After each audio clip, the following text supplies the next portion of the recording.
qual é o que eu pretendo expor aqui ou trocar ideia com os colegas? Na verdade, é preencher uma espécie de lacuna, um colóquio, uma conversação entre advogados e de como agir. Na medicina tem muito isso. São pequenas palestras, olha, eu faço assim.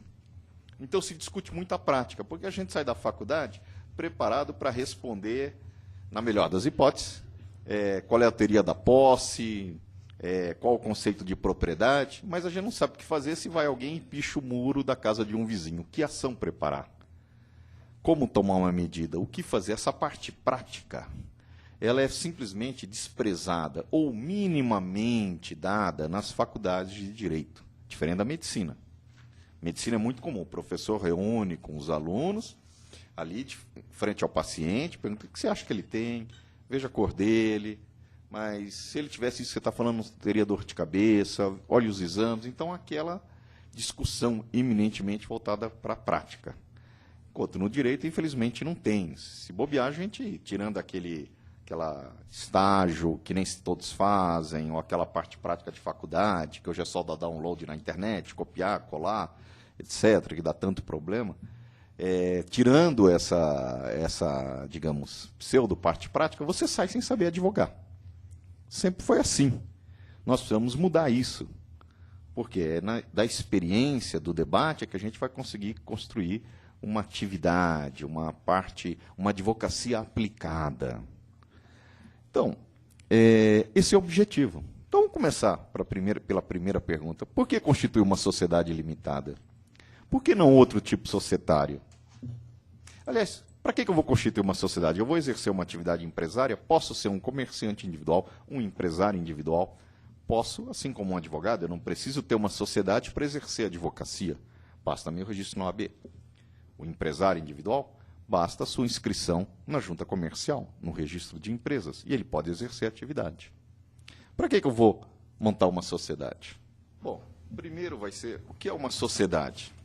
Bom, ela é uma junção de esforços.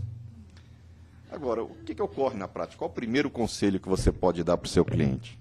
Para se fazer uma sociedade, há de se ter um motivo econômico, empresarial.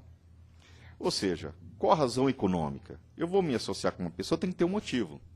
Muito comum, às vezes, a gente vê aquelas pessoas, vamos juntar numa festa, eu sempre fui seu amigo, vamos abrir uma floricultura. O cara nem sabe o que é flor, não tem capital. Então tem que ter uma razão econômica.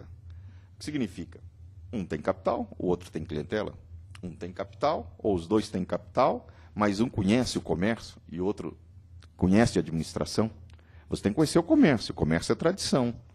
O comércio tem uma habilidade específica. Aquelas sociedades que as pessoas se juntam, pegam um fundo de garantia, pega o outro e vai abrir uma empresa, um café, aquilo vai quebrar. As chances de quebrar são 99,99%. Por quê? Porque não conhece o mercado, não sabe qual é o tipo de café, não sabe onde vai ter problema, se é na máquina, qual é a melhor máquina.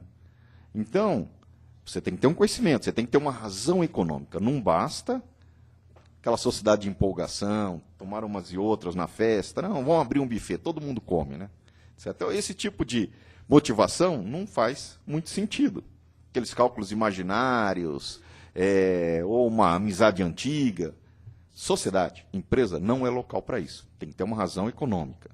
Eu lembro uma vez uma colega que expôs o seguinte, olha, eu tinha uma ideia, estou com um capital aí, era uma tributarista, ela falou, a minha irmã sempre foi boa de fazer cabelo, unhas, não sei o quê, então eu vou abrir um fest cabeleireiro. Entendeu? Ela vai entrar em 15 minutos, está pronta. Eu falei, cara, eu acredito em muita coisa na física, mas uma mulher entrar no cabeleireiro em 15 minutos sair, eu não acredito. Umas 3, 4 horas. Bom, é que seja, se ela consegue. Aí começamos a discutir. Ela falou, meu medo é perder, eu vou investir uns R$500 mil, numa rede de franquia. Eu falei assim, mas a dúvida é, você já administrou? A sua irmã tem noção? Não, não tem noção. Ela trabalhou nisso, ela sabe onde estão os problemas, treinamento de mão de obra, qual a dificuldade que você tem, qual é o melhor ponto para instalar isso aí? Você tem um estudo disso? Porque se for só assim, vai perder os R$500 mil dela, de capital. E se for só perder isso, estaria ótimo.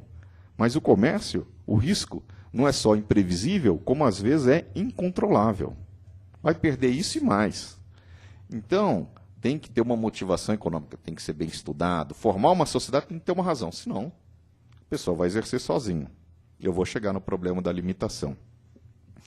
Mas então, isso é uma questão que você deve sempre orientar seu cliente. O risco no comércio pode ser imprevisível, como também incontrolável, e atingir outros bens da pessoa. Então, se faz uma sociedade para juntar esforços, mas tem que ter uma junção, tem que ter uma razão econômica. Além disso aqui, é uma maneira de destacar como patrimônio autônomo e independente o capital que você vai colocar no negócio. Facilita a compreensão se vai dar lucro ou prejuízo, facilita a administração, porque você destaca algo independente. É muito comum no empresário, pequeno empresário, ele confundir as contas dele com a conta da empresa. Então, você vai ter uma empresa fraca e um sócio gastador. Você vai ter uma empresa rica e um sócio pobre. Muitas vezes se confunde. Não paga aí o 13º que eu preciso pagar a conta do meu BMW novo que chegou. Parece justo, né? Menos para quem tem para receber. Então, facilita eventual negociação da empresa para com terceiros. Ou seja, eu vou colocar essa empresa no mercado, eu vou vender o negócio, está como CNPJ, ele tem uma sociedade, é só trocar as ações. Então, ele facilita essa identificação unitária. Ele cria um regime jurídico especial. A sociedade implica em um destaque de patrimônio e diferenciação do patrimônio do sócio. Essa sociedade vai ter um regime jurídico chamada de pessoa jurídica, se ela vier a ser registrada regularmente, como nós veremos. E ela diminui o risco empresarial mediante a limitação da responsabilidade, que é um mecanismo do século retrasado. Ele me permite que eu limite a responsabilidade. Então, se eu vou colocar R$500 mil num negócio, eu estou disposto a arriscar 500 mil, mas não o restante do patrimônio que, porventura, eu tenha. Essa é a ideia do mecanismo de limitação do risco empresarial, que funciona mais ou menos no Brasil. Aqui não está muito na moda. Hoje em dia, existe uma muleta intelectual chamada desconsideração da pessoa jurídica, e isso se ignora esse conceito secular de limitação da responsabilidade empresarial e acaba penhorando bens dos sócios. Mas, em princípio, ele existe para isso. Há um regime tributário normalmente mais favorável, em inúmeras circunstâncias, do que da atividade empresarial isolada. E, como eu disse, facilita a negociação para com terceiros. Aqui está repetido. Vou passar para o próximo. Então, como eu disse, ele cria um regime jurídico especial e cria uma personalidade jurídica, destacando um determinado patrimônio aplicado. Então, vamos entender como é que é o sistema de sociedades. Alguns conceitos básicos antes de projetar dois modelos contratuais para a gente discutir. A sociedade pode ser regular ou irregular. Isso depende do registro regular dos seus atos constitutivos. Existe uma distinção na doutrina entre sociedade de fato, sociedade irregular e irregular, que eu faço. Alguns não fazem. Alguns entendem que de fato e irregular é a mesma coisa. Teoricamente, de fato, seríamos nós dois aqui começarmos a comprar mercadoria e vender, sem nenhuma outra formalidade. Nós estamos fazendo uma sociedade de fato. Essa sociedade de fato, ela existe, ela vai nos causar responsabilidade solidária, pode estar sujeito a um pedido de falência, tem uma série de consequências. Já irregular, eu fiz o registro, mas deixo de dar continuidade em determinadas alterações contratuais. Por exemplo, eu altero o contrato social, sai um sócio, fica um só, deixo passar os 6 meses para reconstituir o quadro social, ou outra irregularidade. E a regular é aquela que tem registro nos atos, no registro de empresa, ou no registro de pessoa jurídica, se for uma sociedade civil, nós estamos falando de sociedade empresarial, ela tem o registro quando a lei o exige. Nós vamos ver que tem uma sociedade em conta de participação que não há necessidade desse registro. Além disso, como eu disse, ela mantém de maneira regular e contínua as exigências da lei. Publicação, elaboração de balanço, assembleia anual quando for uma SA, ou reunião de sócios, etc., etc. Quais são as sociedades? Eu faço uma distinção de maneira peculiar. A sociedade em comum, a sociedade em conta de participação, a sociedade simples, a limitada, nome coletivo, em comandita simples, e a sociedade por ações, que pode ser uma SA, ou seja, a sociedade anônima, que são, como diria o Maximiliano Führer, como as esfirras árabes, pode ser aberta ou fechada. Toda vez que eu falo isso, o Adalberto Simão diz que vai me caçar minha carteira da OAB. Mas eu acho que fica aberta, eu negocio as ações em bolsa ou em mercado de balcão. Fechada, não. Ok? E a sociedade em comandita por ação, que é um tipo raro. Você tem um sócio, que são sócios diretores de responsabilidade ilimitada, solidária, e os sócios acionistas, que têm sua responsabilidade limitada ao preço da ação. Então, esses são os tipos de sociedade. Em comum, a sociedade você faz o contrato, leva a registro, semelhante à sociedade dos advogados. Ela é semelhante à sociedade em comum, embora tenha especificidade. A sociedade em conta de participação, você tem um sócio ostensivo, perdão, aqui tem um erro. A sociedade em conta de participação, você tem um sócio ostensivo, é o que aparece, e um sócio oculto, que hoje se chama participante. Essa sociedade não tem registro nos órgãos registrários. Ela é um contrato entre as partes. Então, ela não aparece para terceiros. Toda a alocação de recursos sociais dela, estão na pessoa do sócio ostensivo. Né? Esse modelo é de grande utilidade. É muito utilizada em negócios como incorporação de imóveis, ou seja, incorporação imobiliária, você vai construir um prédio, eu sou a construtora, preciso de capital, negocio com um colega aqui, com outro, cada um coloca ali uns 30 milhões de dólares, uma bobagemzinha qualquer, e nós construímos um espigão na Paulista ali, né, de 300 andares. O que acontece? Eu compro o material, eu registro as operações em meu nome, construtora, e no final eu partilho o lucro conforme convencionado para eles.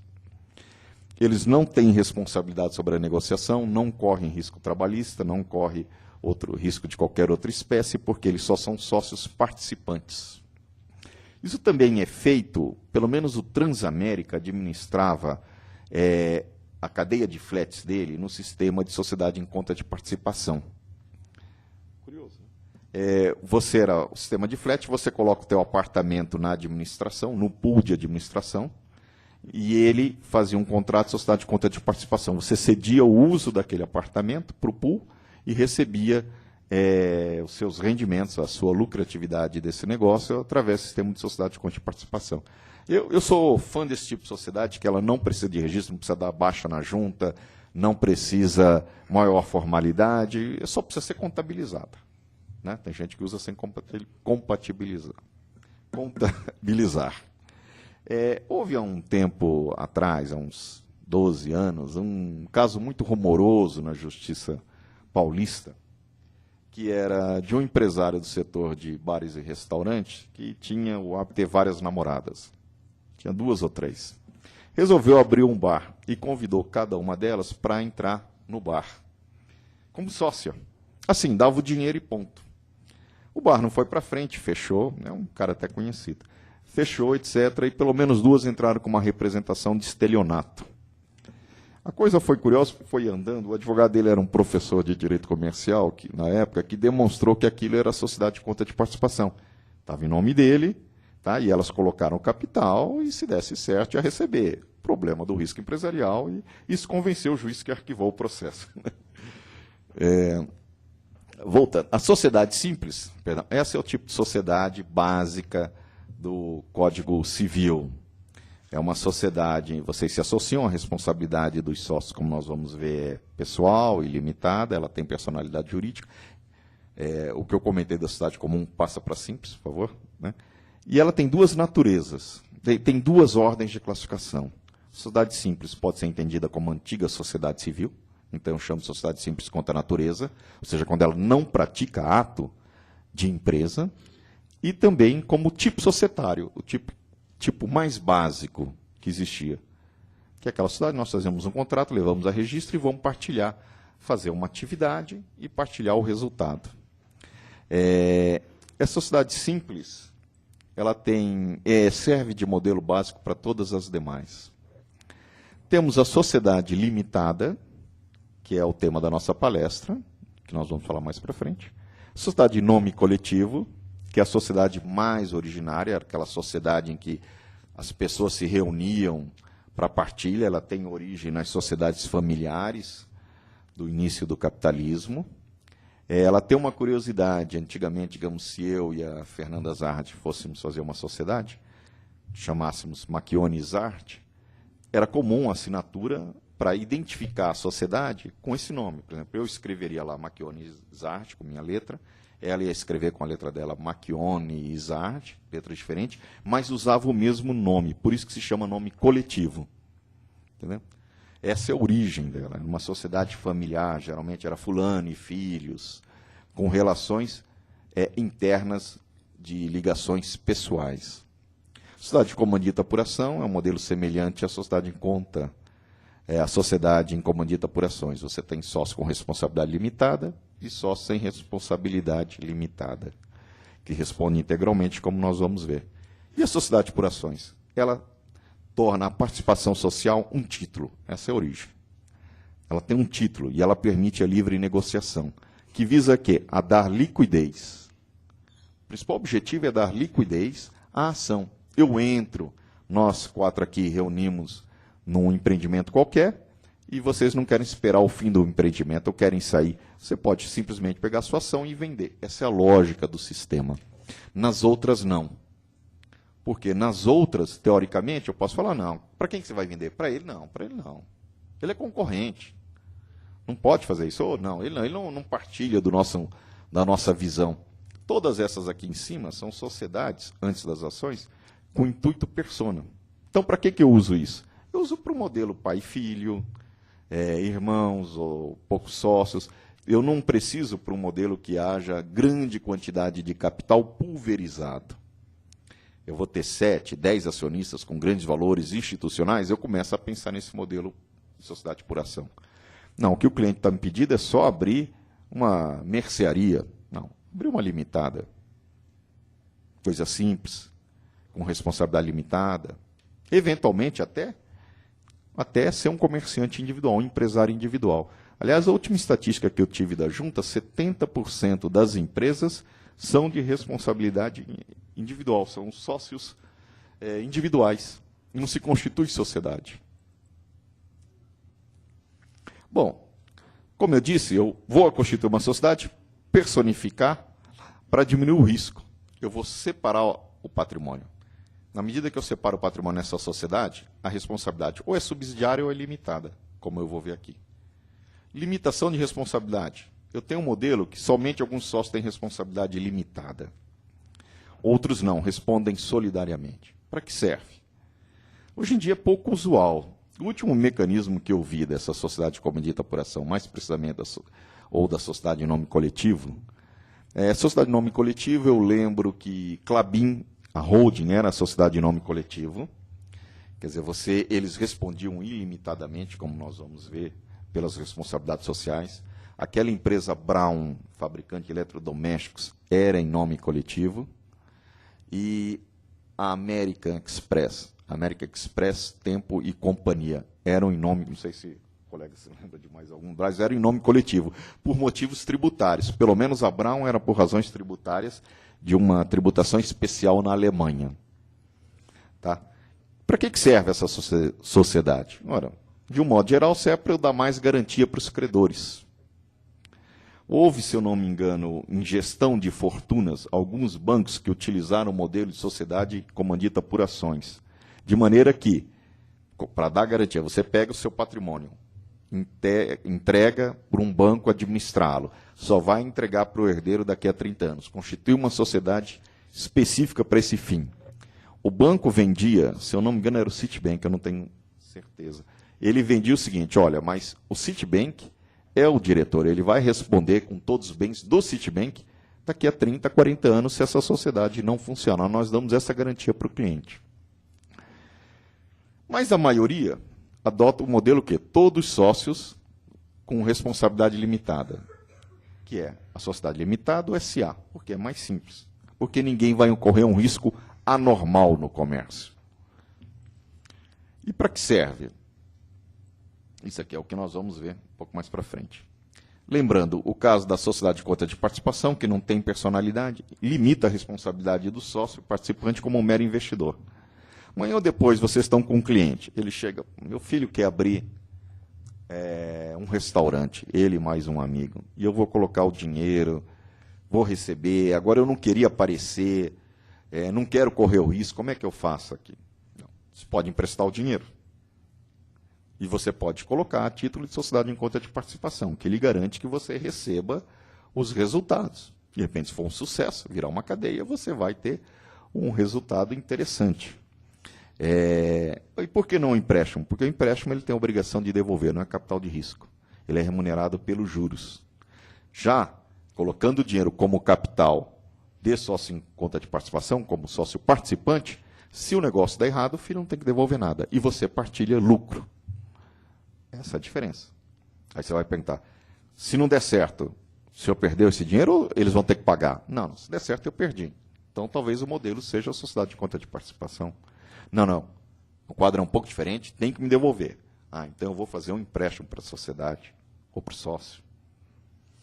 Um caso que eu vi curioso também, que me chamou a atenção, era o seguinte, é muito comum em sociedades sócio estrangeiro, sócio até brasileiro, e sócio minoritário. Então, vê lá o sócio estrangeiro com 70% do capital, tipo 10 milhões, ou 7 milhões, num capital de 10, o estrangeiro com 7 milhões e o brasileiro com 3 milhões. 30% e não quer baixar a sua participação. Só que eles precisam abrir uma nova fábrica e isso custaria mais 20 milhões. Pode tomar emprestado. Vamos subscrever um novo aumento de capital? Eu coloco mais o equivalente a 70, ou seja, 14, e você coloca o restante. Vamos aumentar o capital para 30 e... Desculpe se eu estou falhando aí na matemática, mas tudo bem, entre nós, advogados, ninguém vai perceber isso, né? Bom, aí vou colocar, aumentar o capital de 30, você tem 20 e eu 10, e continua 70 a 30. Mais ou menos isso. Só que isso é um grande problema, porque o sócio brasileiro ou minoritário provavelmente não deve ter dinheiro. Se tiver, está resolvido. Não quer tomar empréstimo em banco? Como é que se faria isso aqui? Solução que eu vi de um colega que pareceu razoavelmente engenhosa e funcionou. Ele pegou a sociedade dos dois, digamos, seja Shell SA, né? É Shell Limitada. Dentro dela tem uma companhia brasileira de petróleo com 30 e a Shell a Shell holandesa com 70. Juntos, são sócios de uma pessoa jurídica diferente, né, dos sócios, que se chamaria Shell Brasil Limitada. Para não colocar o capital dentro do quadro societário, eles colocaram o capital numa nova atividade patrocinada pela Shell Brasil e a Shell holandesa. Eles fizeram uma sociedade em conta de participação nessa nova atividade. Não chegou a formar pessoa jurídica, ficou uma coisa curiosa. Mas tinha como peculiaridade que o capital não entrava dentro da sociedade e não mudava a relação de sócios. Okay? Não houve aumento interno, houve um aumento na atividade externamente, como se faria numa sociedade de conta de participação. Bom, esse foi um sistema que eu achei curioso. Como é o sistema de responsabilidade do sócio no direito brasileiro? É SIS, chamo de SIS. O primeiro S é subsidiária ou não responde. O I é integral ou é limitada. E o S é solidária entre os sócios ou não. O sistema é SIS. Vamos pegar, para ficar mais claro, uma sociedade em nome coletivo. Eu pego a sociedade em nome coletivo, registro normalmente na junta. Criei uma personalidade. O sócio passa a ser uma pessoa diferente da sociedade devidamente registrada. Qual é o sistema de responsabilidade? Primeira coisa, se a sociedade não pagar seus credores, os sócios vão responder subsidiariamente. O que significa isso? Significa que só respondo se a sociedade não pagar. Então, se amanhã vier um credor e quiser penhorar, tá ali, eu vou penhorar a máquina. Ah, não, mas descobri que ele tem um apartamento ali, localizado na Paulista, de aluguel. Vou penhorar lá. Não. Primeiro tem que penhorar os bens da sociedade. Se eles não forem suficientes, é que eu passo para os bens do sócio, porque a responsabilidade é subsidiária. Já numa sociedade limitada, em que o capital esteja integralizado, bonitinho, os sócios não respondem uma vez integralizado, salvo ato ilícito, teoria da desconsideração, mas normalmente, pelo mero exercício da empresarialidade, o sócio não responde uma vez integralizado o capital. E essa responsabilidade, ela pode ser integral ou limitada. Integral. Na sociedade em nome coletivo, os sócios vão responder não só pelo capital que tiver ali, não só pelo valor que eles entraram no capital, eles vão responder com todo o seu patrimônio, pelo valor da dívida. Se eu montar, digamos, uma cafeteria, um bar de café, capital de 20 mil reais, e no giro arrumar uma dívida de 50 mil, eu não posso dizer, olha, mas minha parte no capital era só 10 mil na sociedade em nome coletivo. Não posso. Não posso ser o capital da sociedade, que é garantia dos credores, era só 20 mil. Eu vou responder integralmente pela dívida. Já na sociedade por ações, por exemplo, que a responsabilidade é limitada, o que eu respondo? Eu só respondo pelo preço de aquisição da ação, pelo preço que eu me comprometi a adquirir a ação.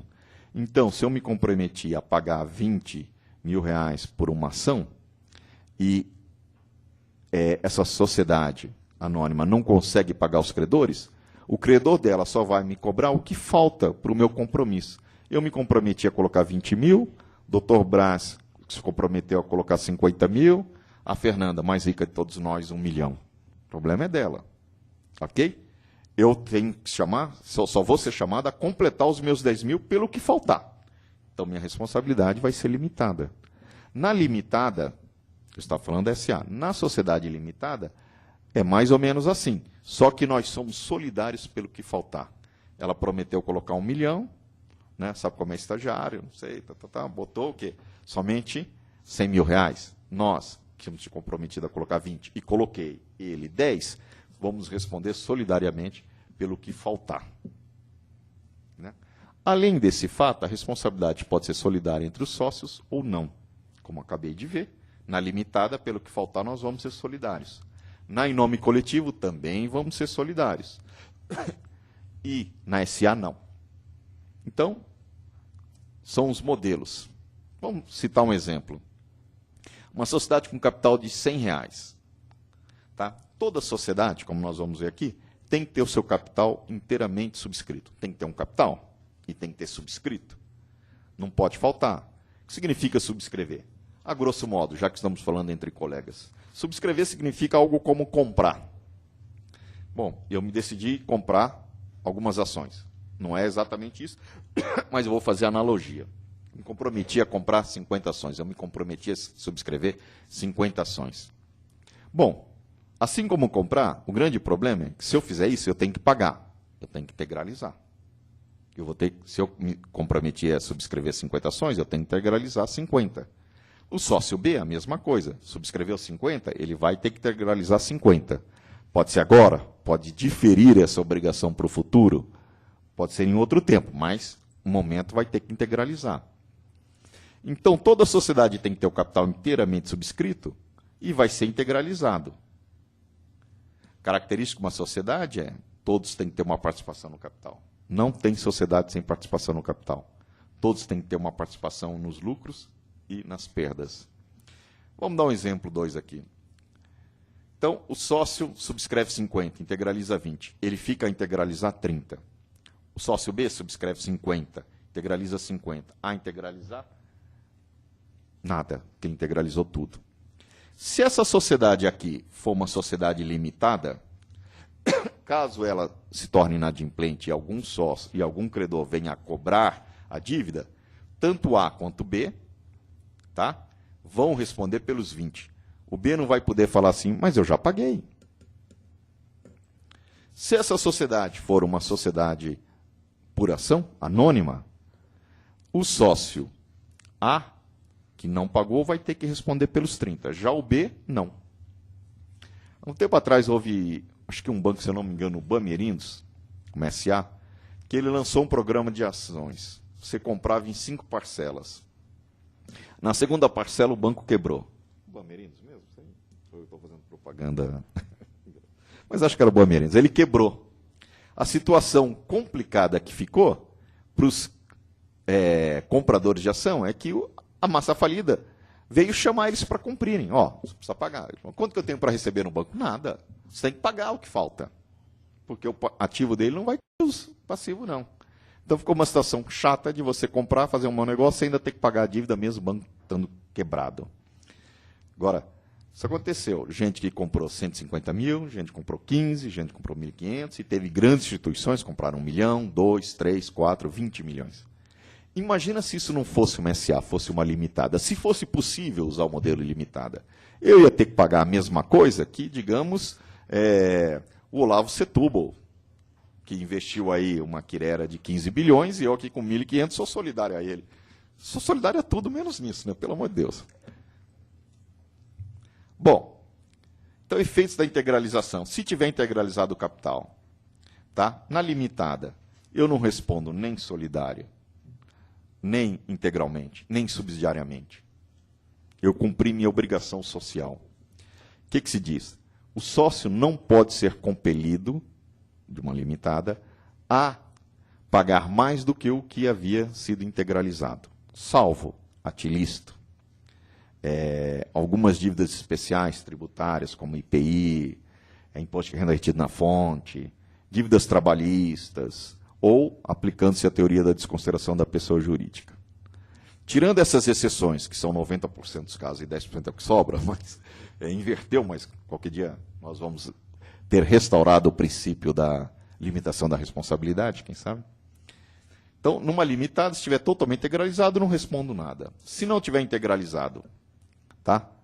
Os sócios vão responder subsidiariamente, pelo que não é integral, é pelo que falta integralizar, e é solidário. Numa SA, tanto totalmente integralizado, não responde nada. Não integralizado, como é que é o sistema CIS? Não responde subsidiariamente, não responde pela integralidade da dívida, só pelo que falta, e não são solidários, cada um responde pelo que ele tiver.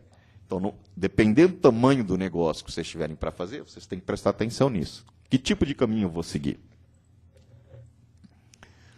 Bom, o regime jurídico, então, é o que mais leva as pessoas a desejarem constituir uma sociedade escolhendo seu tipo jurídico.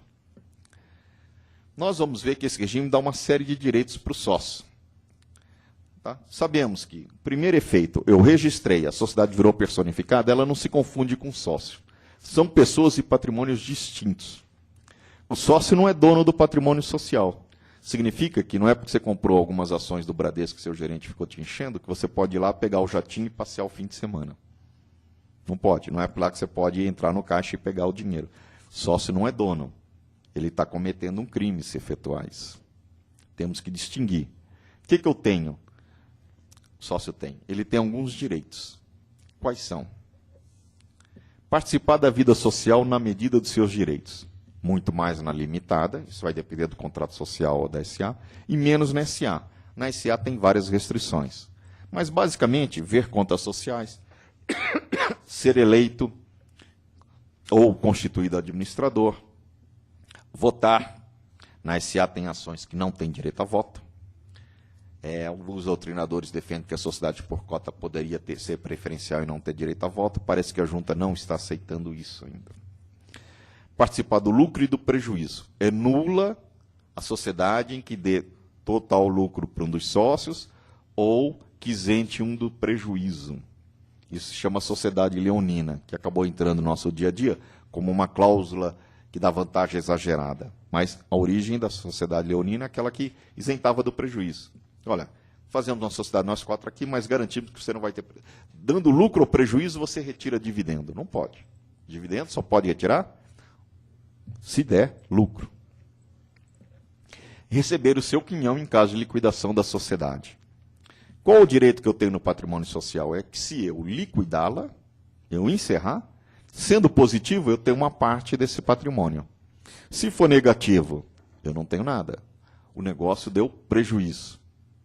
Então, sócio, salvo fraude à lei ou débitos trabalhistas, tem responsabilidade limitada ou subsidiária em relação à sociedade, né, conforme o tipo societário.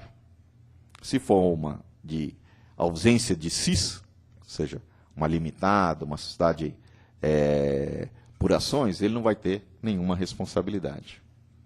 Então, para que serve mais uma outra? Quando que eu vou decidir no meu escritório qual é o modelo de SA e qual é o modelo de limitada? Isso aí é mais ou menos que nem um pano.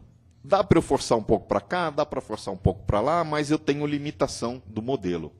Eu não posso pegar esse terno e transformar ele em uma coisa muito diferente. Eu posso fazer um ajuste, posso mudar um pouco para cá, mas eu vou esgarçando o tecido e ele pode não aguentar. Quando que eu vou efetuar uma SA? De cara, grandes empreendimentos. O que significa grande empreendimento? Não é só econômico. É quando eu tiver uma estrutura legal voltada para a acomodação de interesses mais complexos e eventual possibilidade de captação de recursos no mercado.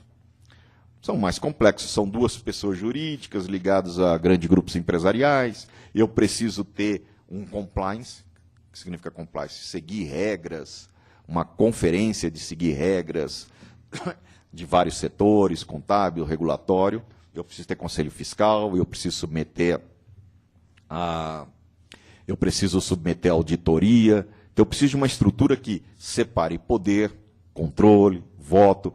Toda vez que eu separo poder dentro de uma estrutura, eu estou limitando. Então, se eu quero controlar, eu abro aqui, teu cliente quer abrir uma sociedade em Angola, com sócio local.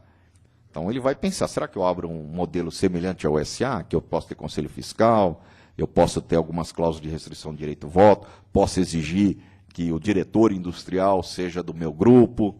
Então, eu acomodo maiores interesses, uma estrutura de interesses maior. Eu tenho um quadro de sócios maior ou com maior complexidade de interesses, como eu disse. Organização sofisticada, diferencio direitos e categorias, tipos de ação, e separo mais sociedade, controle e propriedade.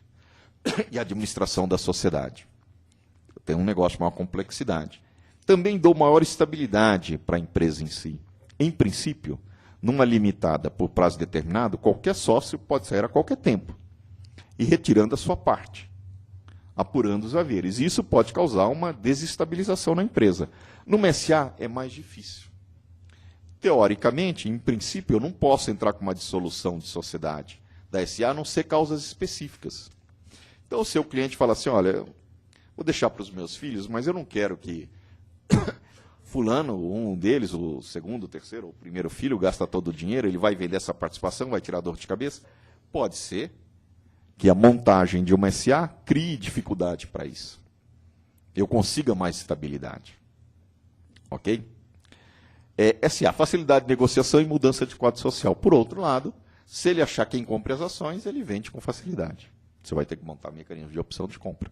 Mas a empresa em si, eu dou mais estabilidade. Já a limitada é para empreendimento menor. Aquele que eu não vou precisar de uma complexidade tamanha de interesse, posso até ter um grupo, um número de sócios, mas não tem tanta complexidade.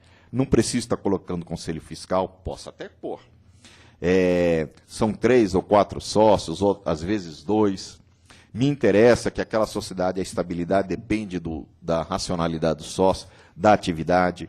A afeição entre os sócios é questão essencial. Então você vai encontrar sociedades que simplesmente eu veto a entrada de um sócio. Digamos, para que ela não represente aí no OAB, por eu estar toda hora falando da estagiária, vou falar do meu amigo professor Braz aqui. Nós dois somos sócios. O Braz fala, Jarbas, eu vou sair, eu estou vendendo para Fernanda. Pronto, não resisti. Né? Estou vendendo para Fernanda aqui. Eu falo, não, para Fernanda não, precisamos vender para outro colega. Eu queria vetar a entrada dela. Posso colocar uma cláusula, pode ser discutível no tribunal, em que obrigue ele, se eu vetar a entrada por ausência de affecto societatis, ele é obrigado a o quê? A sair da sociedade e liquidar sua cota. Mas eu não sou obrigado a admitir terceiros, como não sou obrigado a admitir herdeiros. No SA, não. Não importa isso aí. Qualquer uma dessas pessoas podem entrar. Limitada, menor formalidade e menor custo. Então, o que é uma sociedade limitada, que vai ser nosso modelo? É a sociedade que, uma vez integralizado, nada mais respondem os sócios pelas dívidas sociais, salvo aquelas exceções que eu já falei. Basta um mero contrato social para o registro. Então, o contrato é o ponto de partida. E a gente, para elaborar o contrato, precisa de alguns cuidados. Precisamos obedecer o artigo 997 do Código Civil, nós vamos ver no modelo. artigo 1052 seguintes, que disciplina algumas regras, e principalmente, que eu sugiro, entra no site do DNRC para ver regras de constituição da limitada. Ele tem até alguns modelinhos, mas ele tem alguma jurisprudência. Agora, precisa ir na junta, porque eu já vi a junta de Goiás não aceita coisas que a junta do Espírito Santo aceita, que a junta do Rio de Janeiro deixa passar, e a junta de São Paulo veta. Então vai depender muito do local. Então esse sitezinho aqui é muito útil. Quais são os elementos formais do contrato social? O título, contrato social da empresa X limitada. O preâmbulo, ele tem uma praxezinha. Como é que eu volto aqui? Que geralmente é os dados sócio, a qualificação completa, ou seja, nome, estado civil, profissão, endereço completo com CEP, exigência de São Paulo, cédula de identidade com local de emissão, número do CPF,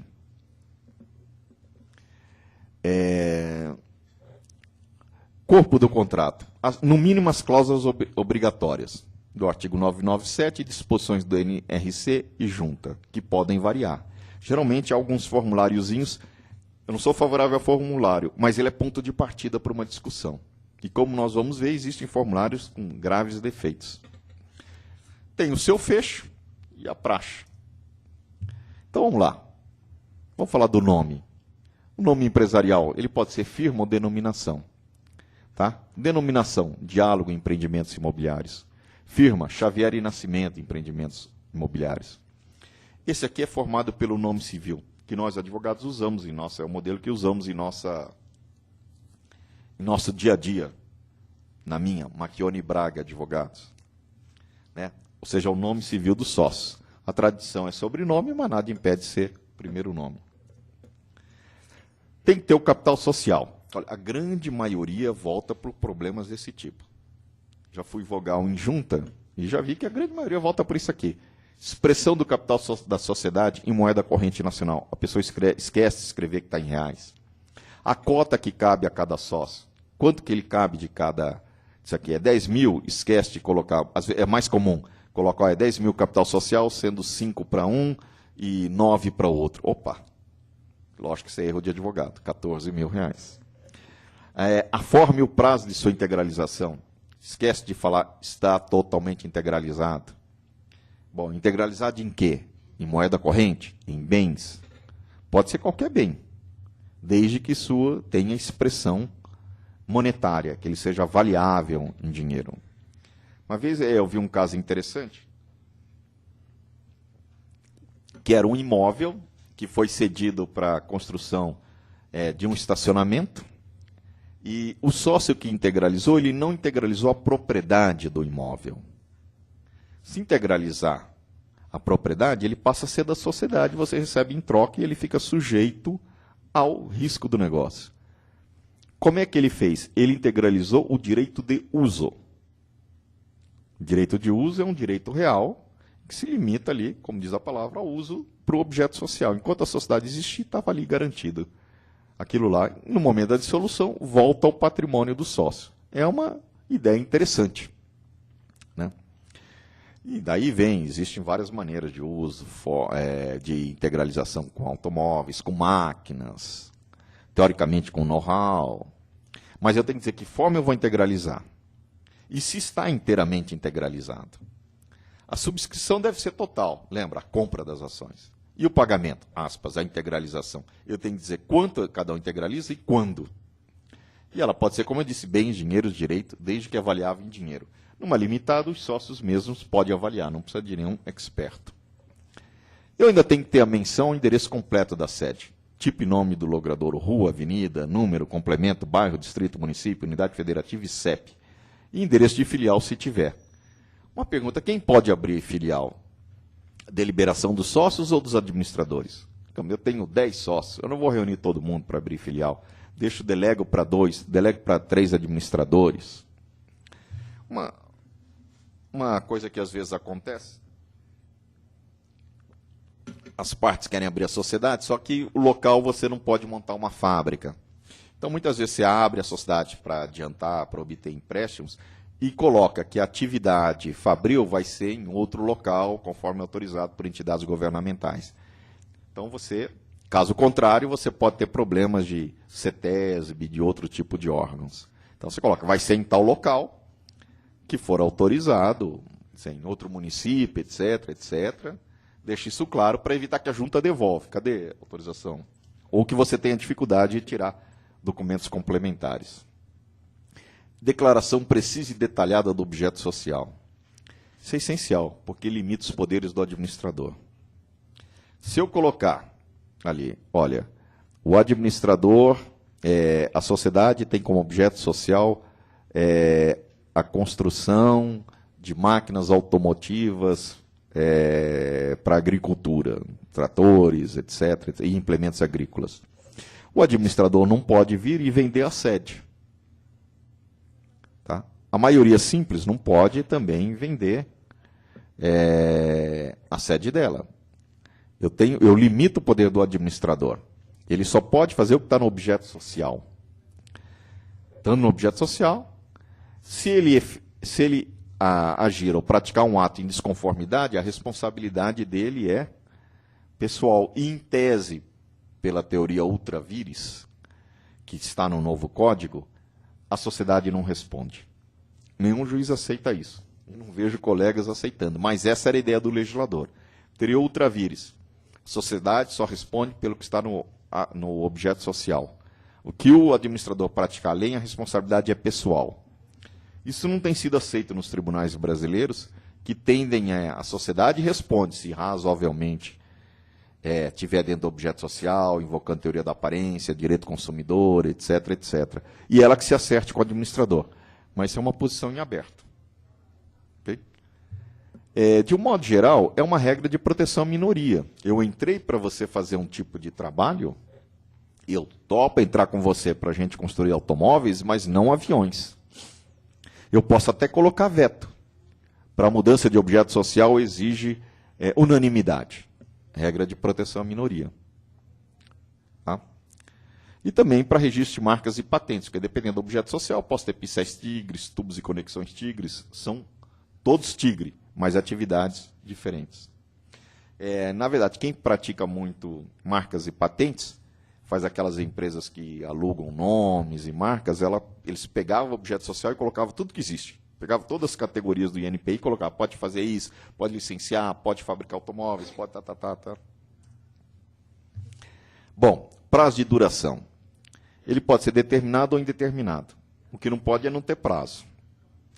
Então, prazo eu posso ser 10 anos, 5 anos, e posso ser, como é o normal, indeterminado. O tempo que for necessário ao negócio. Qual é o principal efeito disso? Saída do sócio antes do prazo.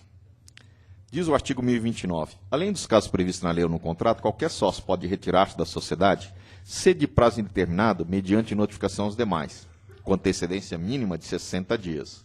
Se prazo determinado, provando judicialmente a justa causa. Então, se ela é indeterminada, eu não quero mais, acabou. Saio da sociedade. Se for prazo determinado, eu tenho que dar uma justa causa, senão eu sou obrigado a ficar até o fim do contrato. Então, se eu quero ter certeza que a pessoa não vai sair, como naquele exemplo, eu não quero que venda as ações, ou descapitalize a sociedade, ou venda as cotas, eu coloco prazo determinado de 10 anos. Ninguém vai poder sair antes.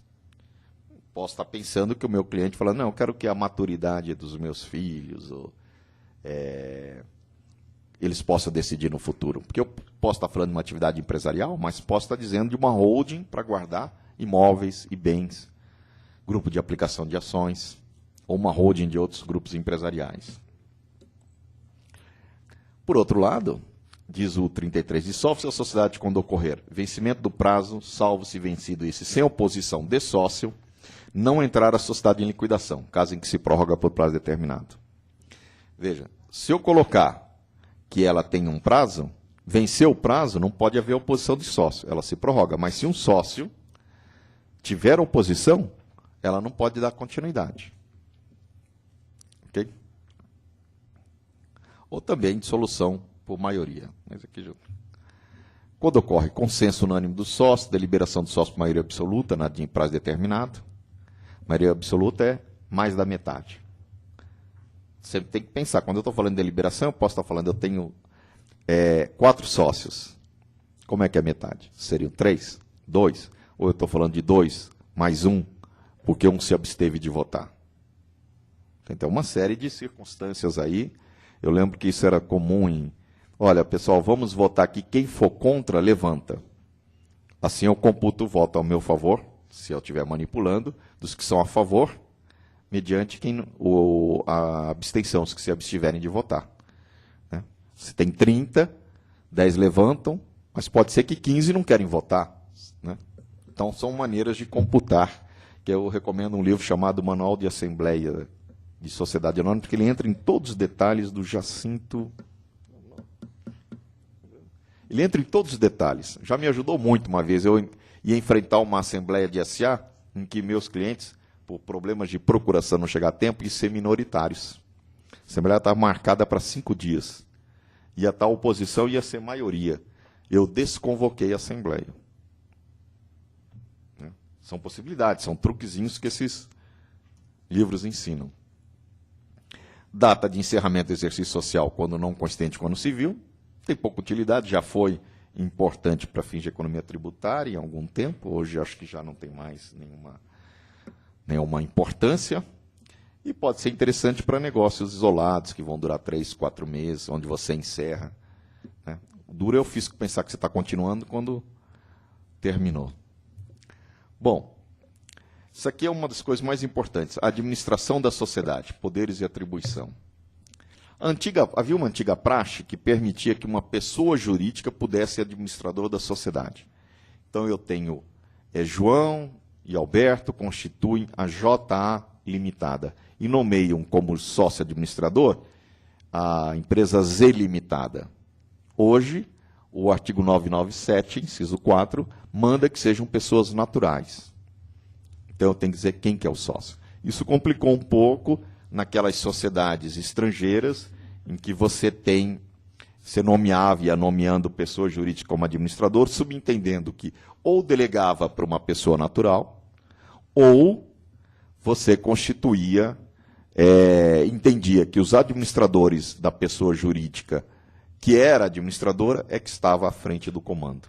Você tinha pessoa jurídica, mais pessoa jurídica, mais pessoa jurídica, e o homem ou mulher, o natural, pessoa física, de um deles era o administrador.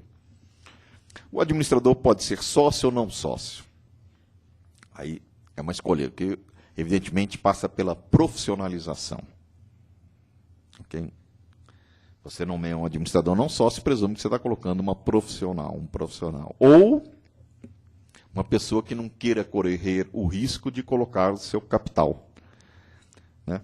Muitas vezes, eu já aconselhei hoje em dia clientes que vão entrar em sociedades, como diretores, que façam mediante relação de emprego.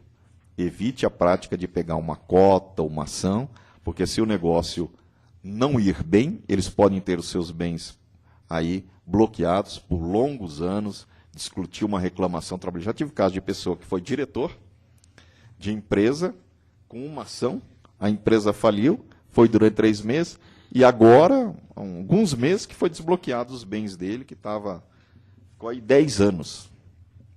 Então, é melhor entrar como não sócio, é lógico. Como administrador, ele tem a responsabilidade dele.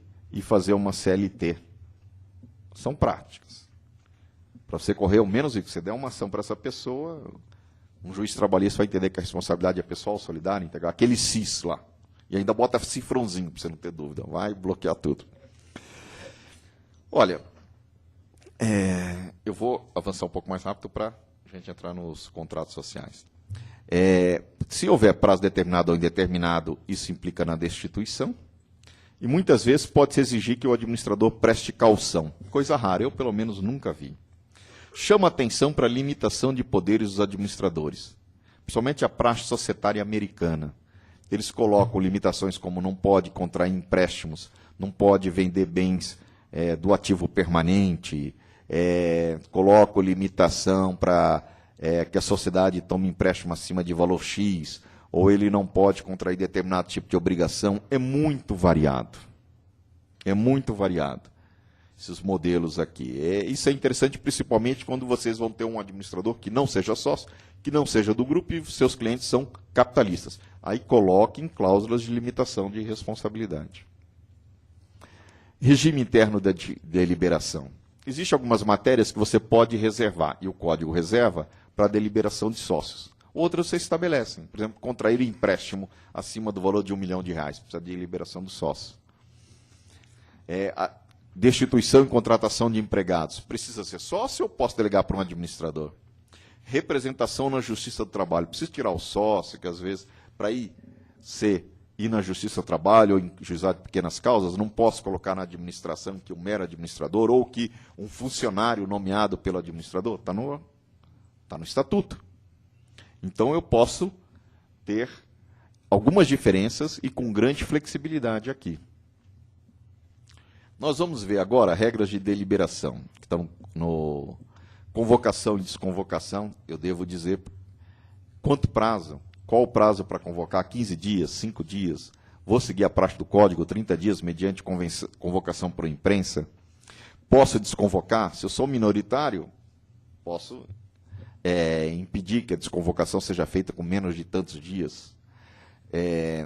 Posso estabelecer um quórum de presença mínima. Eu vi um caso de um sócio estrangeiro que tinha 40%, que exigia um quórum mínimo de 80%. Sem isso, não podia deliberar. Lógico, a sociedade vai paralisar. Como é que eu vou fazer? Mas é uma questão.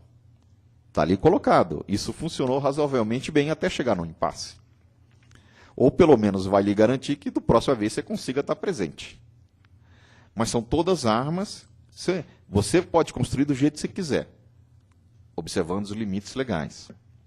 E a forma da maioria? Maioria dos presentes, maioria de classe especial de ações. Posso estabelecer que, para a eleição do diretor-presidente, eu tenha que ter ações da classe A presente, o número X. Posso estabelecer que essa maioria pode ser sempre simples, porque eu tenho muitos sócios espalhados por aí. Existem casos que você tem sociedades com 20 sócios que 2 nunca aparecem. Será que eu posso tomar determinadas deliberações estabelecendo um quórum específico?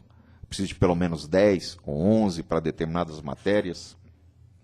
E empate, como fazer? Até hoje eu não vi uma boa solução. Não sei se o doutor Braz... antigamente, pelo Código Comercial, o final era o sorteio. Hoje o Código Civil manda ir para o juiz, o que demonstra que a gente evoluiu muito. O sorteio era mais rápido. Instituir a figura da arbitragem também. Eu coloco também essas cláusulas. Eu estou meio em dúvida se coloco na arbitragem, mas para alguns casos específicos é interessante.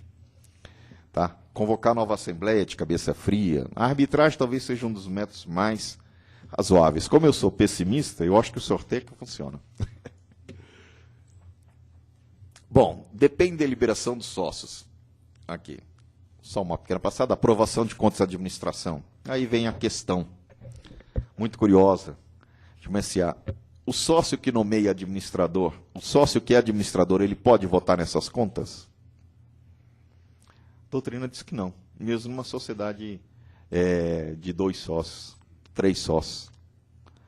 Um caso interessante que eu verifiquei no estado do Espírito Santo, em que o sócio majoritário era administrador e ele não conseguiu aprovar essas contas. O resultado que ele fez foi nomear outro administrador, aí ele pode votar. Né? Mas você pode pegar no contrapé e ter um grande problema, principalmente quando você está precisando das contas aprovadas para receber aquele empréstimo do BNDES. Vai dar um problema. Designação de administradores, quando feito em ato separado, se não tiver no contrato. Destituição de administradores. O modo de sua remuneração, quando não estabelecido no contrato. Como é que eu vou remunerar os administradores? Critérios para modificação do contrato social. A incorporação e fusão e dissolução da sociedade ou a cessação de estado de liquidação, tudo isso aqui depende da deliberação de sócios. Nomeação, pedido de concordata. A praxe permite que você peça essa concordata e depois ratifique pelos sócios, tá? Quando for urgente. Então, essas normas aqui não podem passar só pelos administradores, tem que ser objeto de deliberação dos sócios.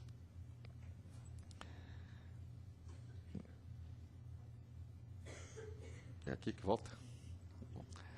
Você tem algumas matérias que exigem core específico. Por exemplo, no 1061, se o contrato permitir administradores não sócios, a designação deles dependerá de aprovação da unanimidade dos sócios. Okay? Ou seja, eu permito que não sócios sejam administradores. Ela precisa de aprovação unânime, enquanto o capital não estiver integralizado. Uma vez integralizado, baixa para 2/3. Então, são algumas matérias, 3/4 capitais, no caso do artigo 1071, que nós vamos ver. Mais da metade do capital e maioria dos presentes. Então, nos 10 sócios, se só 8 vierem, basta a maioria dos presentes. Se na lei ou no contrato não exigir maioria mais elevada. Alguns contratos eu vejo que exige a presença de um número X de ações. Geralmente é regra de preservação da minoria. Muitos contratos exigem a presença da unanimidade. E aí tem um grande problema. Pode causar paralisação da sociedade e ter que ir para o impasse. O regime de votação. Alguns contratos, principalmente 2, exigem um comum acordo. O comum acordo é a unanimidade. E se não houver comum acordo? Como é que eu saio dessa enrascada? Arbitragem? Solução do código, cometer ao juiz? Solução antiga do sorteio? Como é que nós saímos desse impasse? Maioria. É o critério normal, maioria do capital social. E a maioria do capital significa que pode ser 1 contra 3, desde que 1 seja majoritário no capital investido. Unanimidade, como eu disse, é geralmente regra de proteção da minoria, bem radical. Partilha de lucros, proporcional ou desproporcional? Posso estabelecer lucro mínimo? É comum em restaurantes, onde você tem uma pessoa que entra com 90% do capital e outro, um restauranteiro, um chefe de cozinha famoso, com 10% do capital ou menos. Só que a partilha de lucro não é 5,95, nem 10,90, é 40-30. Já vi 50-50? Porque não há necessidade de ser proporcional. Eu posso estabelecer de maneira diferente no contrato. Posso estabelecer um lucro mínimo? Isso é importante se eu sou investidor. Olha, eu quero estabelecer um lucro mínimo de 10% de distribuição, 30%, 40%. Existem outras disposições. Estabelecer conselho fiscal, é raro, mas pode ter uma limitada. Uma causa que dá muita briga, exclusão de sócio pela maioria. Ao invés de eu ir à justiça pedir a exclusão, eu posso colocar no contrato social que a maioria pode excluir a minoria, dizendo o que é justa causa. Dizendo que há uma justa causa. O ideal, justa causa é um conceito aberto, eu preciso preencher. Tem autores que defendem que a ausência de affecto societatis é justa causa. Para exclusão, eu tenho minhas dúvidas. Outros estabelecem não seguir acordo de cotista, estabelecem falta de confiança, abandono dos negócios sociais, estabelecem algumas regras do que são justa causa. É importante ter isso no contrato social, em favor da maioria, se vocês estiverem advogando pela maioria, para evitar um impasse. Eu excluo e depois ele vai retirar, vai pleitear os seus direitos. Apuração de valores. Isso é o mais complicado. Apurar o valor do sócio que saiu é a coisa mais difícil. Existem tantos critérios, talvez nem tantos, mas na prática eles vão ser totalmente diferentes. Fluxo de caixa descontado, EBITDA, apuração de valores extangíveis, critério de mero balanço. O único que você não pode aceitar é o mero balanço de gestão, que ali não estão bens intangíveis, nem foi feito esse balanço para computar qual é o valor do sócio. Acabei de aprovar um balanço. Posso até ser esse o critério, mas não é justo. O ideal é fazer um balanço de determinação para que eu possa dizer quanto é que vale a cota. Hoje em dia, o critério da moda é o EBITDA, ou o fluxo de caixa descontado, que também tem muitas variáveis. Né?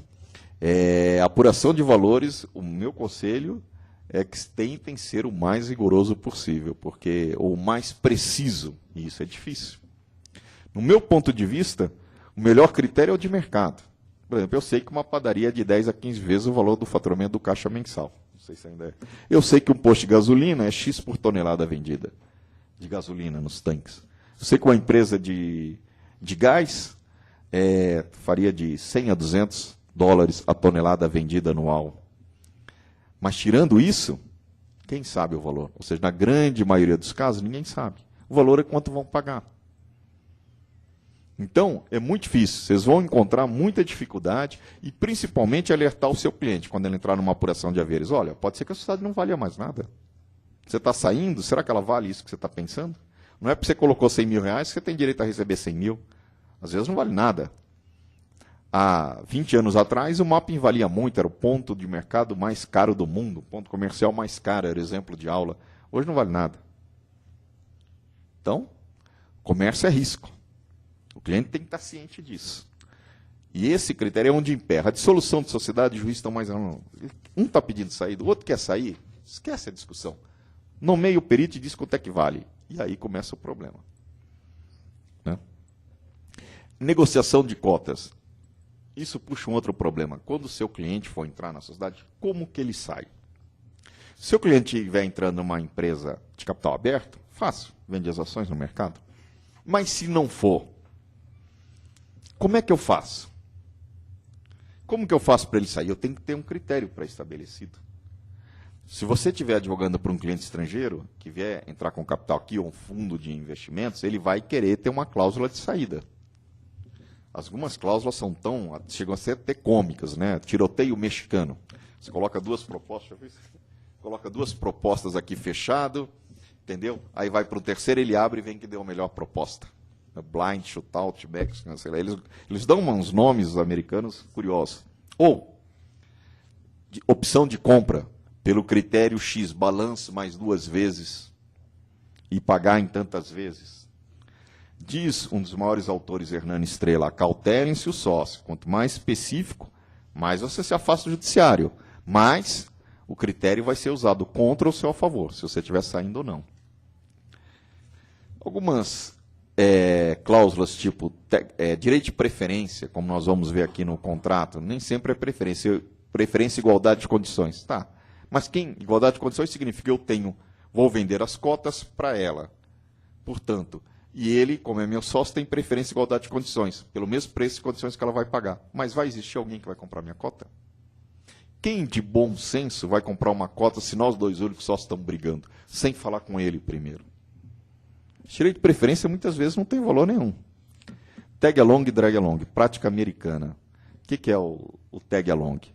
Nós dois somos sócios. Desculpa o nome do colega? Eu e o Jefferson somos sócios. Tá? Temos aí uma holding que controla o Caixa 2 do governo. Opa, não, desculpa, tem uma holding que controla... Eu não falei nem de que governo é. Bom, é um país da América do Sul aí. Tem uma holding que controla o Banco do Brasil. Ninguém sabe, mas nós compramos as ações lá e hoje são majoritários. Só que agora tem uma proposta aí do Santander para vender as ações. E eu sou majoritário.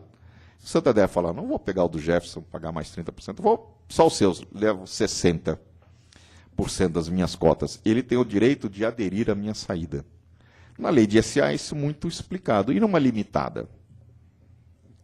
Será que eu posso botar essa cláusula? Se eu vender, eu tenho o direito de aderir à proposta dele, de maneira que o comprador é obrigado a adquirir minhas ações também, minhas cotas. Drag along é o contrário, né? Que é mais comum, e isso você tem lá o seu cliente, o pessoal descobriu uma maneira de fazer alguns programas de computador diferente, não sei o quê, vem um fundo de investimento e fala, ó, estou comprando. Ok? Eu estou comprando aí, vou entrar com vocês, eu vou ser sócio, coloco R$1 milhão. Então o fundo fica com 60% e os seus clientes originários com 40%. Chega o fundo e fala, olha, legal, lembra aquele plano que nós vamos crescer e faturar 1 bi? Esquece, eu quero sair do mercado, tem um cara que está comprando por 200, vocês têm que vender junto. Tem uma cláusula aqui, drag along, ele me arrasta junto. Tá, e o seu cliente, queria ficar, mas está obrigado a vender por essa cláusula.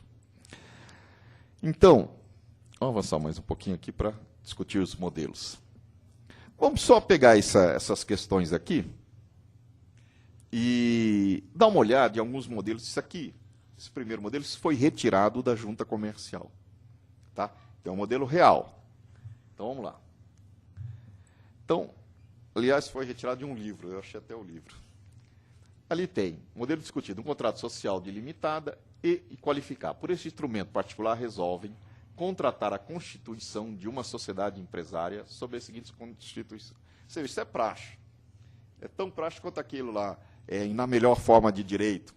Um mais crítico poderia ir na forma mais ou menos de direito. Na forma não tão boa, mas aceitável de direito. Mas na melhor forma de direito. Resolvem constituir uma sociedade empresária, correto seria de nome. Aí está faltando o quê? Na qualificação do sócio, supõe o CPF, dos sócios, o CNPJ, vai faltar endereço, local de emissão da cédula de identidade, etc, etc. Essa é a primeira coisa que vocês vão olhar. A sociedade que adotará a denominação ou razão social. Opa, está errado. Ou ela adota a denominação, lembra? Ou razão social. Razão social, nome civil dos sócios.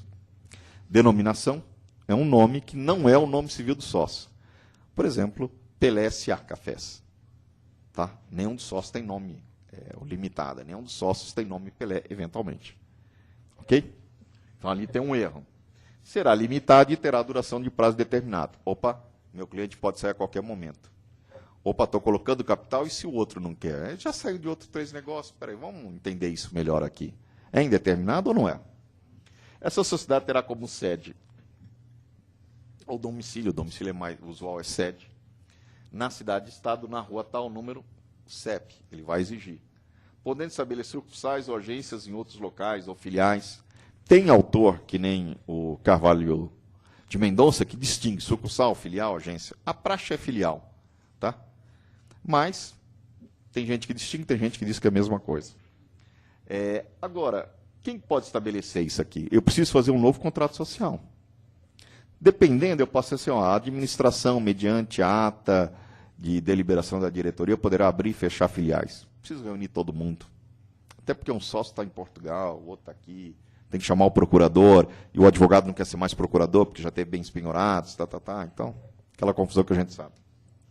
O capital social da sociedade será de tantos reais, dividido em X cotas no valor de reais cada uma delas, cabendo ao sócio tantas cotas no valor de tantos reais e ao sócio tantas cotas no valor de tantos reais. A junta vai devolver esse modelo. Por quê? O que falta aí? Logo de cara. Falta dizer se está integralizado. Falta dizer se esse capital está em moeda corrente nacional, está em bens. Ok? Quanto cada um subscreveu. Aí não está escrito quanto subscreveu. Os sócios não poderão alienar ou ceder sua cota sem expressa e prévia autorização dos demais, que têm o direito de preferência na aquisição com prazo de tantos dias para adquiri-la em igualdade de condições. Então, o que está dizendo? Que o sócio não pode alienar ou ceder as cotas. Não. A gente sabe que a sociedade limitada, vocês já estudaram, é uma sociedade de pessoas, que predomina a fecta societatis. Portanto, dizeriam alguns autores, não pode haver penhora dos sócios, não pode entrada de terceiros, não pode levar a leilão a cota, arrematar, porque quebra essa fecta societatis. E aqui tem. Aqui está dizendo que não tem. Aqui está escrito o contrário. O sócio pode alienar terceiro desde que ofereça igualdade, desde que dê preferência para o sócio remanescente. Não é? Aqui. Ele não pode alienar sem prévia autorização, que tem direito de preferência. Agora, isso é uma cláusula que resolve meu problema de saída? Não resolve. O cara vai olhar essa cláusula e vai acabar entrando com uma dissolução de sociedade, com todos os problemas que ela tem de ser um processo. Por que não resolve? Porque dificilmente alguém vai comprar uma cota de uma sociedade fechada. Mesmo uma SA fechada vai vender para quem? O BNDES ainda tem muito mico. Hoje já nem tanto, né? Mas tinha muito mico que entrava com participação minoritária e não conseguia vender. Se for uma empresa de médio porte, o investidor vai exigir a abertura de capital para poder vender. Ou vai exigir uma cláusula de recompra.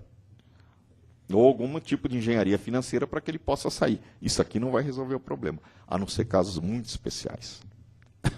De ordinário não adianta nada. O balanço geral deverá ser... Está dando incompatibilidade com o Windows aqui. Desculpe, eu fiz num Mac e ele não está... O balanço geral deverá ser efetivado no fim do exercício social e dos lucros líquidos apurados pertencerão ao fundo de reserva e o remanescente será distribuído entre sócios proporcionalmente seus capitais. Aqui não tem maior mistério. Os lucros, só que ele estabeleceu um fundo de reserva obrigatório aqui e não tem capital mínimo. Tá? Isso aqui não é normal, estabelecer esse fundo de reserva, que só poderá ser movimentado nos seguintes casos. Tirando eventuais fundos legais, não haveria por que você colocar esse fundo aqui. Se eu digo que o fundo de reserva só poderá ser movimentado nos seguintes casos, eu posso estabelecer isso. Não, eu quero um fundo de reserva, porque daqui a 10 anos eu preciso atualizar todo o meu parque industrial. Então, deixa lá. Só que significa, eu preciso de unanimidade. A maioria pode mudar. Essa alteração de contrato social, a maioria altera e... altera o contrato social. Tem 60%, 75%. Né? Como é que eu faço isso aqui? Se eu quiser que isso seja imexível, como diria um antigo ministro, eu poderia dizer, a cláusula 5 e 6 somente poderá ser alterada por unanimidade. Durante prazo de 10 anos, que é o tempo do fundo de reserva. O sócio será encarregado da administração da sociedade, não podendo delegar a gerência estranha ao quadro associativo. Essa cláusula é válida em função, parece que sim, é do novo Código Civil, que permite a delegação. A antiga lei também já permitia a entrada de terceiro. Tendo direito de retirar a quantia de tantos mensalmente a título de prolabore. Geralmente o prolabore é fixado como um acordo entre sócios, mas muita gente coloca ali, não, o prolabore eu vou tirar de acordo com a legislação do imposto de renda. Ela não fala mais nada. E se ela falar, vai diminuir, vai aumentar? Se a sociedade não está dando lucro, como é que eu tiro esse prolabore? Não há problema nenhum. Mas aí vai ser um problema para os sócios que não são administradores. Pô, ele está tirando 15 mil reais por mês, ali de prolabore, e eu não tiro nada, porque não está dando lucro. É justo, é injusto?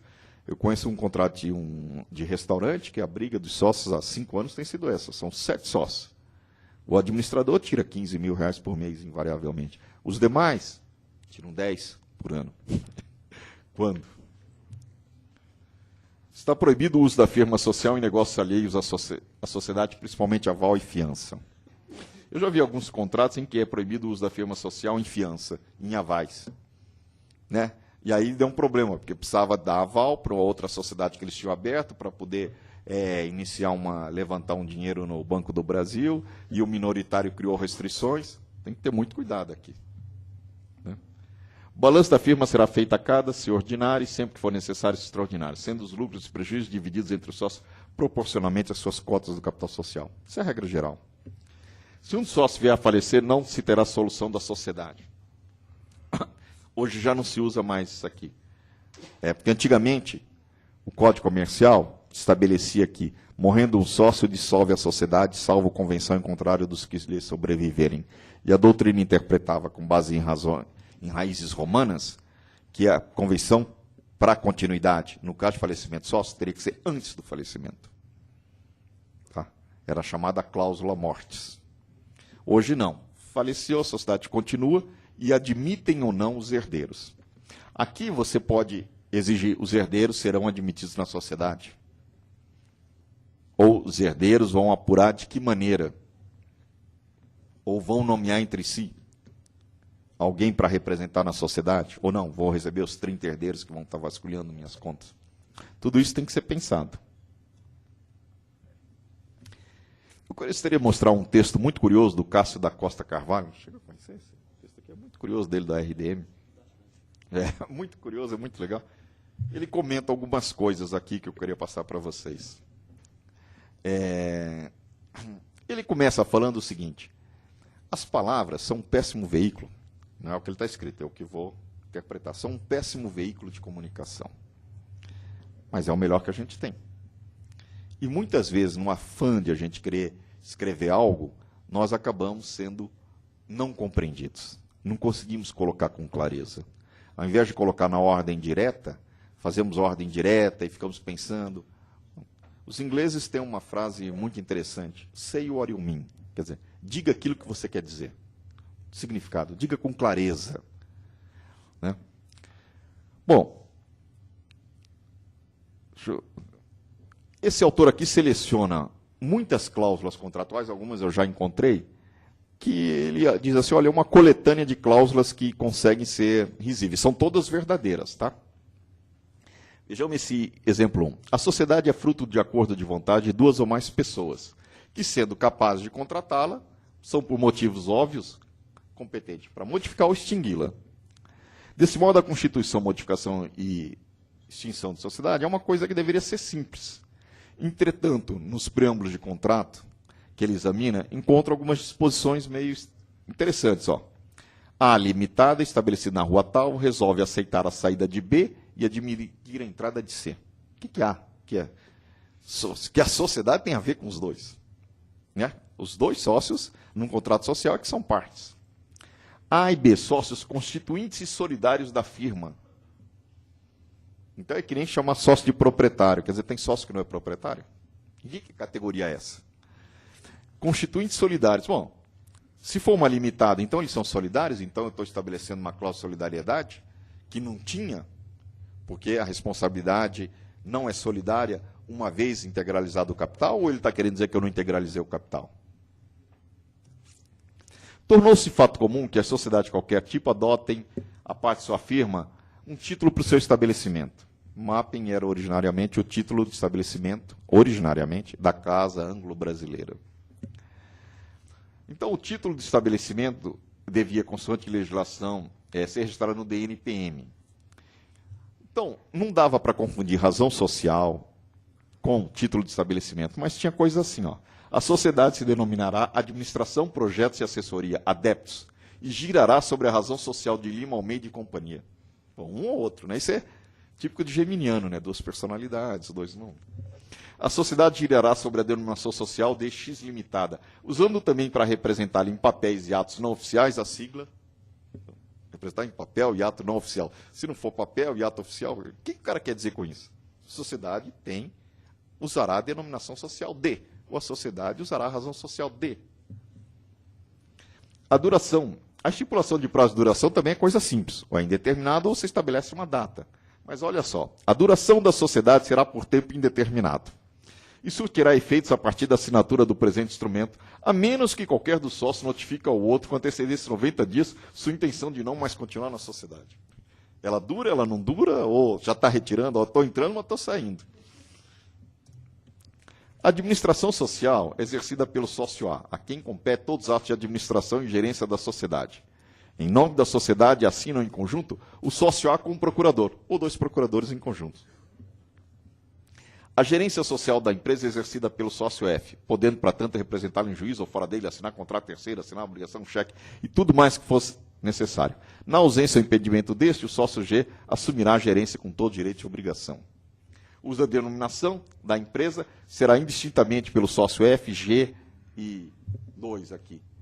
Então, ficou uma confusão. É o sócio A, na falta dele é o sócio B, mas se for para usar a firma, que significa administrar na linguagem antiga, pode ser o F, o G ou o H. Quer dizer, virou uma zona. Isso é muito complicado, porque você vê coisas do tipo marido e mulher na sociedade. Constitui para ter personalidade jurídica, e um administra, o outro nunca apareceu na sociedade. Só que a pessoa o que faz? Coloca os dois como administradores, dando responsabilidade muito maior do que teria se ela só ficasse, ou ele só ficasse como capital. Eu vi um caso, então, mais inteligente ainda. Né? Qual era o caso? 2 sócios nomearam as mulheres como sócias e administradores. E, então, delegaram o poder para os dois, para os maridos. Quer dizer, botou toda a família na responsabilidade societária, né? Totalmente desnecessário. Vamos lá. O uso da firma será exercida sempre por 2 dos 3 sócios da empresa. A gerência da mesma será exercida individualmente. Opa! Ou 2 ou individual? Em conjunto pelos 2 sócios restantes. Facultando aos 3, cara, individualmente, o direito de outorgar mandato público para essas finalidades, com ressalva de que o procurador deverá ser um dos 3 sócios, necessariamente. Então ele fez isso aqui realmente foi uma beleza. Os negócios serão geridos por todos os sócios em conjunto. Porém, para movimentar contas em bancos e aceites de títulos, assinar todos e quaisquer documentos poderá ser assinado individualmente. Todos são aderentes, mas qualquer um tem que ser em conjunto, mas pode ser qualquer um. Então, são reais os casos, né?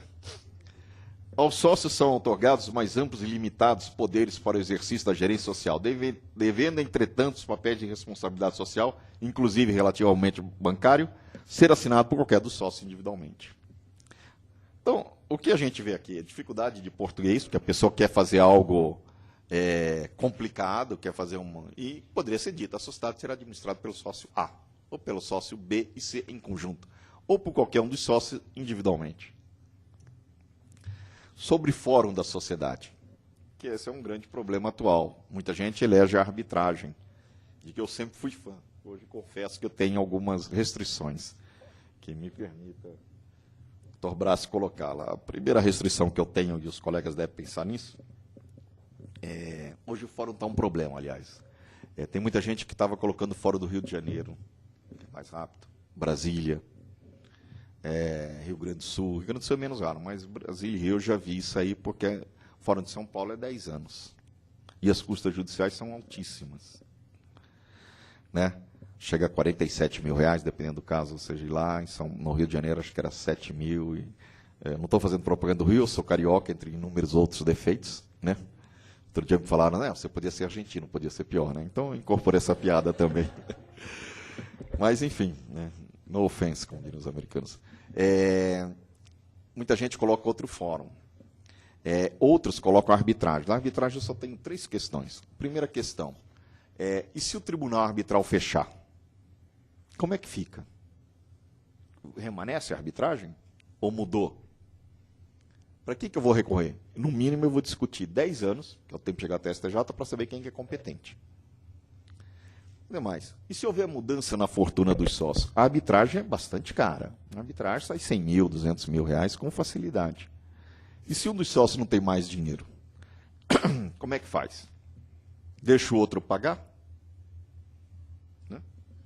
E digamos que, sem colocar suspeita, como terceira questão, o advogado tem 100 causas num fórum arbitral e o outro não tem nenhuma. Não que isso vá ter problema, mas nos Estados Unidos gerou um escândalo da Associação de Consumidores, porque a arbitragem realizada em cartões, não sei se você acompanhou isso aí, o que acontece? Foi tida como suspeita, então, ameaçando anular todas as arbitragens, porque os grandes patrocinadores da Associação de Árbitros especializados em cartões de crédito eram as companhias de cartão de crédito. Isso é uma polêmica que está se arrastando ali. Né? Então, isso é um pouco complicado, talvez não seja o caso. Mas, e o terceiro ponto, que os colegas devem pensar bastante, é que começou a surgir algumas questões de advogados entrando com ação judicial para anular a arbitragem, até indevidamente colocando os árbitros como parte, que eu acho um erro. Mas existem essas ações. E essas ações aí têm um grande problema, porque um juiz vai ser obrigado a ouvir, provavelmente vai ouvir outra parte, sentença pode demorar e nada impede alguém apelar. Então, se antes eu tinha primeiro, segundo e terceiro grau, impropriamente chamar terceiro grau, mas era uma realidade prática, agora eu vou ter 4. Arbitragem, primeiro grau, segundo, terceiro grau. E aí, onde é que nós vamos parar? Tudo tem solução? Tem solução. Eu posso imaginar, e pelo menos nas cláusulas de arbitragem, que eu colocava uma multa diária para quem deixar de cumprir a sentença arbitral. Isso pode ser importante, ou pode não significar nada, mas geralmente é importante, somente em tempos de pensamento estratégico. Então, vejam só exemplares de sociedade e fórum. O fórum para discussões e questões que lhe digo respeito será nesta capital, o D. Quer dizer, questão que não for respeito, o fórum é outro. Então, por isso que eu estou, linguagem simples e clara. Para dirimir qualquer dúvida que não possa ser resolvida amigavelmente, fica desde já eleito o fórum do município ou outro que tiver jurisdição sobre sua área, aplicando-se a legislação aos casos omissos nesse contrato. Nas estipulações sobre exercício social, balanço e partilha de lucros, as cláusulas apresentam concepções muito curiosas. Olhem só. O exercício social coincide com o ano astronômico, terminando sempre em 31 de dezembro. O exercício social coincidirá com o ano calendário civil. A sociedade poderá levantar balanço em qualquer época do ano, a critério da gerência, nem do sócio, devendo poder fazê-lo pelo menos uma vez em cada exercício. Obrigação legal. De preferência, a 31 de dezembro de cada ano será levantado um balanço geral da sociedade. Outros modelos. Os abaixo-assinados sócios da firma em constituição, em adendo, ressalvos e enxertos contidos nas cláusulas que farão a seguinte redação. Quer dizer, já vou errar. Cada sócio se responsabilizar-se-á pelo total do capital social. Quer dizer, para se responsabilizar mesmo, não tenha dúvida. Fica admitido ao ambiente social como sócio. A assinatura de uso jurídico da sociedade será exercida pelo sócio tal. Retira-se da sociedade livre e desembaraçado o sócio F. A sociedade poderá alterar seu contrato social tantas vezes quanto julgar necessário. E aí vai. O ano social considerará que o ano civil e 31 de dezembro de cada ano proceder-se o balanço geral, quando então saber-se-á se houve lucro ou prejuízo. Em virtude das alterações havidas, a razão social permanece inalterada. Finalmente, a completar a impressionante gama de tolices, há ainda um caso de contrato celebrado por 3 sócios, do qual consta a seguinte disposição. O uso da firma cabe a qualquer dos sócios varões. E dispondo sobre a outorga de procurações, esclarece a mesma cláusula, os procuradores serão nomeados sempre com a assinatura de 2 sócios varões. Ora, nessa sociedade formada por apenas sócios, esclareça-se, homens, que razões teria inspirado o relator do seu contrato a empregar a expressão varão? Finalmente, isso aqui é repetição. Então, a regra de ouro, o que é? A gente tem que ampliar o máximo possível nosso quadro de comparação de contratos. E em matéria de limitados, eu acho que um excelente livro é do Gilberto Lacerda Teixeira, que tem versão atualizada.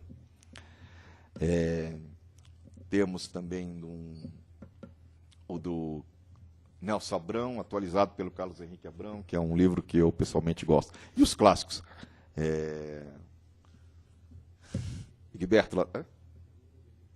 Rubens Requião, que é um clássico limitado, do Gilberto Lacerda Teixeira, que eu já falei que é o melhor de todos. Né? Aconselho a pegar a revista Direito Mercantil e procurar tudo que tem de limitada. E nós estamos nos internacionalizando cada vez mais. Vale a pena pegar os livros, para quem tiver alguma noção de inglês, nada, um bom dicionário sempre ajuda, pegar a praxe societária americana. Eles pegam cláusulas, colocam, discutem cláusulas, isso que nós estamos fazendo aqui, com ampla largueza de espírito pragmático. Entendeu? Vale a pena pegar isso, vocês encontram na internet algumas coisas. Livros de formulário. Tem um livro bom, que são de 2 juízes do tribunal, que trazem alguns formulários sem comentário nenhum. O que é o formulário? O formulário é um colega que já passou por isso. Se eu tenho... isso aqui é resumo de uma palestra que eu já dei, de um curso inteiro. Então, tem muito mais contratos que a gente discutia, técnica de redação, etc. Vocês vão ver que mesmo grandes livros, há erros crassos. Erros que qualquer um dos senhores, dos iniciantes dos senhores, e não os mais experientes, vão encontrar e vão perceber logo de cara. Até porque a realidade é outra. E evolui-se. Né? Muda-se. A jurisprudência está aí, essa dama que ora sorri para um, ora para o outro, né? Há mais de 2000 anos, ou 3, talvez. Então, estude. Comparar os livros, a RDM é uma boa fonte. Compare criticamente os modelos. Não há nada contra pegar um modelo, ir lá e ler, mas discutindo. E a regra de ouro é, escreva aquilo que você quer dizer. Se você quer dizer que o acionista, que existe unanimidade para aprovar o balanço, escreva, exige-se a unanimidade para aprovar o balanço. Não vamos entrar em redações capciosas, etc. Bom, isso era o que eu queria dizer do meu bate-papo.